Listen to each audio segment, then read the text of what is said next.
Okay, so paalis na tayo dito sa Tacloban City, province of Leyte. Papunta na tayo ngayon sa province of Samar. So tatawid tayo dito sa may San Juanico Bridge para marating po natin ang Samar Island. So share ko lang kasi merong mga kaibigan ko nandun sa Maynila na nagtatanong kasi nababasa nila sa Facebook, sa social media na, friends, sabi, totoo ba talaga ganun ka hindi yung sira ng kalsada dyan sa Samar? Eh sabi ko naman hindi ko kasi mapaliwanag kung paano ko i-explain sa kanila. Sabi ko, meron din namang maayos na kalsada, okay din naman. Meron din talagang, alam mo yung parang inuuga habang nagbibiyahe ka. So sabi ko, mas maganda siguro, bibidyoin ko na lang. Tapos habang nagbibiyahe ako pa uwi, yan, bibidyoin ko hanggang sa kung saan aabot yung video ko para makita nyo mismo kung gaano ba talaga kaayos o kasira-sira yung kalsada dito sa lugar namin sa Samar. So, ito yung video ko para mas makita ninyo po.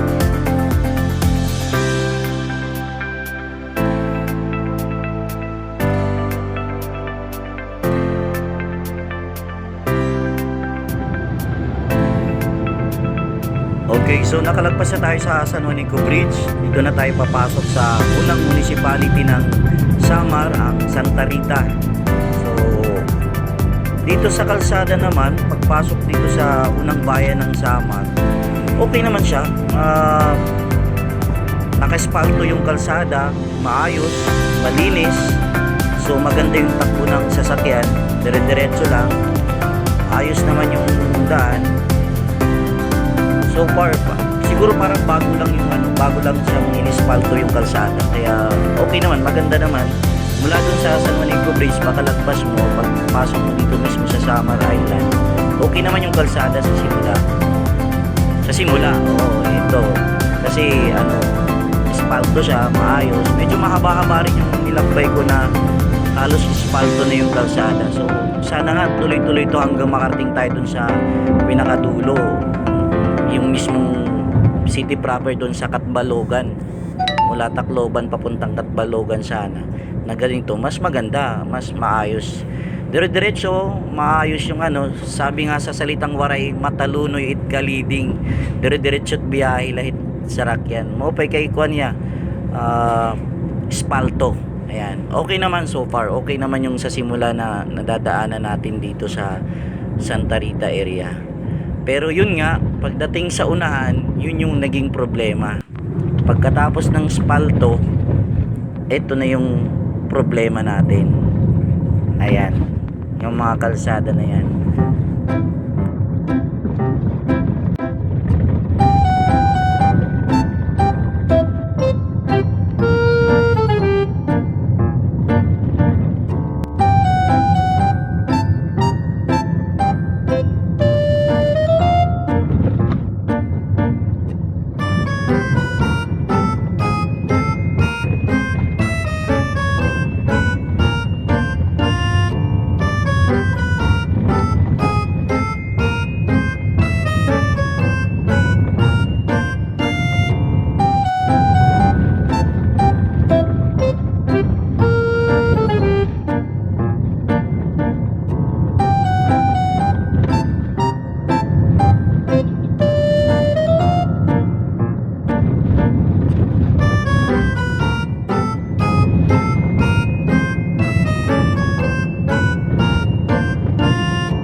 guys, so parang sumakit na yung ulo ko sa dami ng mga tagtag. So ang nagiging problema kasi guys, yung luma ng espalto, butas-butas na kasi. So yun yung nagkukos ng pauntol-untol mayat maya. So may butas, tapos biglang aayos ang kalsada. So isang dahilan din dito, itong madadaanan natin, ayan yung sasakyan na yan, yun yung naging viral na aksidente dahil dyan sa yan, yung kalsada na yan, yan yung kalsada na maayos yung kalsada sa umpisa, tapos biglang sira na naman, tapos biglang maayos na naman, tapos sira na naman dahil din sa mga lumang espalto na parang nabutas. Hindi ko alam kung nabutas pa sa ulan or hindi ko alam, hindi naman siguro kasalanan ng ulan. Sa espalto naman yun, pwedeng hindi ganun kaganda yung espalto, hindi naging solido, di kaya nadadaanan lagi ng mga sasakyan. Pero kasi expected na natin din, national highway naman to. So hindi lang yun, napakadami pa yung madadaanan dito, kaso medyo masakit na sa ulo. Siguro hindi ko na masyadong tatapusin din papunta doon dahil ako yung nahihilo din, masakit sa ulo pag kakaalog, para ako naaalog, parang humihiwalay yung kaluluwa ko dito sa sasakyan na to. Dahil sa dami ng butas sa madadaanan. So well, hindi naman kasi lahat din sira. Meron din naman talagang maayos na kalsada. Meron din nadadaanan na okay na, lalo na yung mga bagong espalto nila, may bagong so okay naman. Pero siguro mas marami yung sira-sirang kalsada pa. Marami yung mga butas-butas. Mas maraming ganun. So guys, itong video naman na to for for video purpose lang, na makita nyo lang yung kalsada, nothing else. So siguro kung makikita ng national government natin, kasi national highway naman ito, maisip nila na uy, ito naman yung susunod nating gagawa ng project sa kalsada, para at least para na rin sa kagaganda rin ng Samar. Siguro yung iba rin na makakadaan dito, welcome ko kayo, sana dumanding kayo dito sa Samar, biyahe rin kayo para mas mapansin niyo yung kalsada. At pag napansin, siguro mabibigyan din ng pansin yung kalsada na maayos din sana. So concern ko lang naman sa mga aksidente, yung kasi yung nagiging cause So wag na nating hayaan pang magkaroon ng aksidente para gawin natin yung kung ano man ang may sira dito. So ako looking forward ako na maayos tong kalsada ng Samar dahil taga dito ako. Syempre dumadaan ako dito lagi, lalo na pag pupunta ng Maynila, pa-flight ka from Samar, biyahe ka papuntang Tacloban, flight ka ng Tacloban to Manila. So dadaan dito halos karamihan ng mga tao kasi national highway talaga yung dinadaanan natin. So ayan, sana mas maayos pa tong kalsada ng Samar para at least maganda na. Okay na yung simula kanina pero yun nga, sana matapos ng ganun. So kung medyo walang budget, at least paunti-unti sana para at least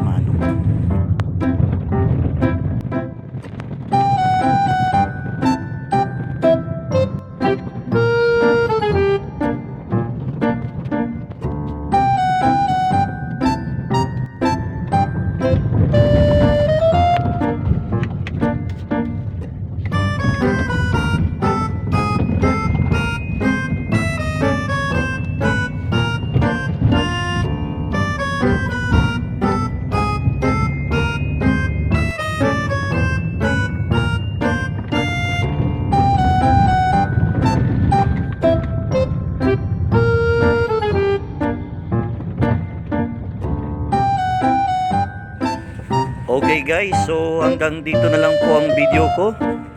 So sumakit na rin kasi yung ulo ko, medyo natagtag na rin sa biyahe. So pasensya na, medyo magalaw-galaw yung video kay syempre tagtag man ng biyahe. So ganun pa man, ini-welcome ko lahat. Sinong gustong pumunta dito sa Samar, welcome po kayo dito sa lugar namin. Ay, ano ba yan? Patayan pa ako ng makina. Ayan, okay na. So guys, once again, welcome po kayo dito sa Samar. Pasyal-pasyal din kayo dito para makita nyo rin po yung maganda yung lugar namin. Ingat na lang din po tayo sa biyahe, sa lahat po ng mga magbibiyahe. Ingat na lang po lagi. God bless po sa inyong lahat. Maraming salamat po. Bye bye.